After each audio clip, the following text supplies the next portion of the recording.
আসসালামু আলাইকুম। চলে এলাম পারুল পাকঘরে। আজকে আমি কবুতর কষিয়ে রান্না করব। কবুতর কষা খুব কিন্তু মজা খেতে। তো এখন আমি দারচিনি, এলাচি, কাবাব চিনি, সাদা জিরা, তার মধ্যে তেজপাতা দিয়ে তেলের মধ্যে একটু ভেজে নিচ্ছি। ভাজা হয়ে গেলে এখানে আমি পেঁয়াজ কুচি দিয়ে দিব। পেঁয়াজ কুচিটা ভালো করে ভেজে নিব, একটু লবণ দিয়ে নরম করে নিব। একটু ভাজা ভাজা হয়ে গেলে এখানে আমি এক একটা করে মশলা অ্যাড করে দিব। তো এই কবুতর কষা খেতে কিন্তু ভীষণ মজা, সুন্দর করে রান্না করতে পারলে অনেক টেস্টি হয়। যেহেতু এটা কষানো সব কিছুই খেতে ভালো লাগে।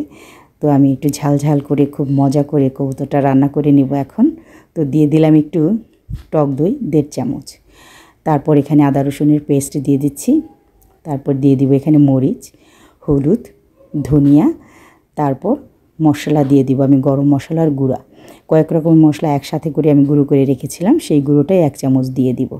দিয়ে আমি পানি দিয়ে এখন এটাকে ভালো করে কষিয়ে নিব। ওই যে আমার টক দইয়ের পেলাটা, ওটা ধুয়ে একটু পানি দিয়ে দেব এখন। দিয়ে আমি ভালো করে কষিয়ে নিব। কষানো হয়ে গেলে তারপর এখানে আমি কবুতর দিয়ে দিব। যত ভালো করে কষাবো ততটাই খেতে ভালো লাগবে। তো এখন আমি এখানে দিয়ে দিলাম কবুতরটা দিয়ে খুব ভালো করে কষাবো, একটু একটু করে পানি দিয়ে খুব ভালো করে কষিয়ে তারপর আমি পরিমাণ মতো অল্প একটু পানি দিয়ে দিব। তো এটা বাচ্চা কবুতর, খুব বেশি পানি লাগবে না, তাই বেশি পানি আমি দিব না। এখানে অল্প পানি দিয়ে এটাকে রান্নাটা করে নিব। যতক্ষণ না হয়ে যায় ততক্ষণ একটু অপেক্ষা করব, বারবার একটু নেড়ে চেড়ে দিব, কারণ রান্নাঘরেই থাকতে হবে। এটা যদি লেগে যায় চুলাতে খেতে ভালো লাগবে না। আর একটু চুলার সামনে না থাকলে খাবার মজাও হয় না, ভালোও হয় না। সব কিছুতে একটু যত্ন লাগে। রান্নাটা একটু যত্ন করে রান্না করলে খেতে ভীষণ ভালো লাগে।